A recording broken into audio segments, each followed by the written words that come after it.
સીતારામ મારા કલેજા હું ધવલો વ્લોગ આપનું સ્વાગત છે। થઈ ગયું નવું વારસ તો બાપાએ ઉઠાડી દીધો કે કામ ધંધે જા નકર આખો ધીનો કરો નકર તમારો બાપ લોનું લીધેના કારખાના વેચાઈ જશે ભાઈ। આપણે 2024 માં નતા સુતા નકર આખું વર્ષ સુતા રહી હતો। બુધવાર કામ હતું જાજુ તો વાયા ગોંડલ ચોકી થઈ નીકળ્યા કારખાને જાવા। તમે વિચારતા હશો કે આ મોઢે મૂંગો બાંધી રખડે બાપા ઠંડી એવી પડે વાત જવા દ્યો। વલોગરિયાને જોઈને પબ્લિકનું રિએક્શન હતો। બુધવાર લાઇટ ના તો હોય ધાંધિયા ત્યાં તો લાઇટ તો હતી જનય બાપાએ દીધું તું બીજું કામ આવી ગયા। ખેત ઉત્પાદન બજાર સમિતિ એ દેશી ભાષામાં કહું તો જૂના માર્કેટિંગ યાર્ડમાં માયા આપી મગફળી આવી રીતે વેચાવા। ખેડૂત રાતને દી નાકા વાળે મજૂરી કરે ટાચને તડકો વેઠે અને અનાજ પકવીને બજારમાં લાવે ત્યારે ભડના દીકરા ભાવ બીજા કરે છે।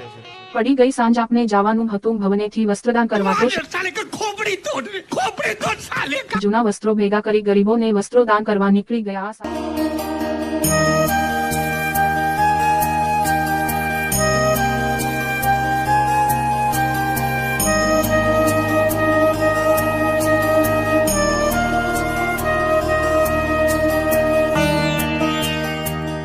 તે તમારા કલેજાએ કામની સાથે સેવા કરી વર્ષની શરૂઆત કરી વ્લોગ કેવો લાગ્યો કોમેન્ટ કરજો।